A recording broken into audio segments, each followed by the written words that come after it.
What role does sexual fantasy have in the human condition? There's a book called The Erotic Imagination. It's a very psychoanalytic book written by a psychoanalyst that talks about well, here's the uncomfortable reality. Freud was at least right about one thing, which is that the brain circuitry that you used to develop attachments to your caregivers, mother and father or other caregivers, do not disappear when you hit puberty. They are repurposed for romantic and sexual relations.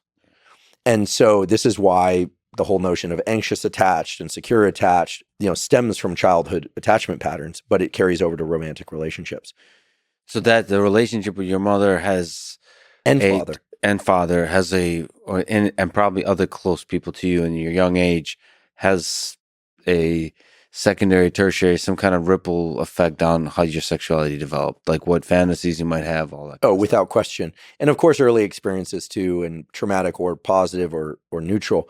The thing that's really important to remember, though, in this transfer of circuitry from one role to another is that, and it's certainly consistent with psychoanalysis, that gender is interchangeable.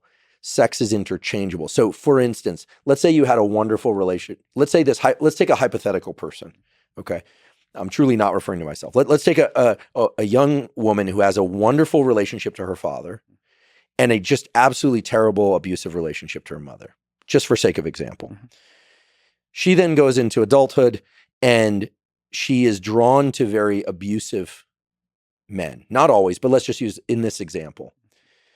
And the dynamic is exactly the same as the dynamic she had with her mother. That's actually a common occurrence. Even though in this context, she's heterosexual, she's romantically attracted to men, what is seen over and over again is that the dynamic with one parent can be transferred onto a romantic dynamic, but it doesn't have to be, that if it was with the mother, then it only has to do with relationships to women. So gender is interchangeable because these circuitries are pre-sexual. They're laid down in our brain before the brain has any concept of sexual interactions. It's pre-pubertal, And so there are a lot of interesting examples and data to support this. The book Attached is a pretty interesting book by two psychologists. One, I think, is at Columbia University, that talks about how childhood dynamics carry over to adult romantic attachment. So as you can tell, I get pretty alert in response to these questions because I get a lot of them relate in this domain. They have a lot of impact on people, and they're wondering about, they want to learn. And no one knows what other people are doing or what's normal. We kind of know deviancy. We know perversion. We know the extremes. Yeah. We know the rules. Hopefully people know the rules. But, there are a lot of people in the academic community, in particular at certain East Coast schools, not to be named, that are in open relationships. This is more common now. It's not very common, but it's more common. Yeah. And, obviously that's a way of bypassing some of these more primitive emotions about jealousy, et cetera, and leveraging them towards maybe even ongoing relationships. I'm not passing judgment one way or the other.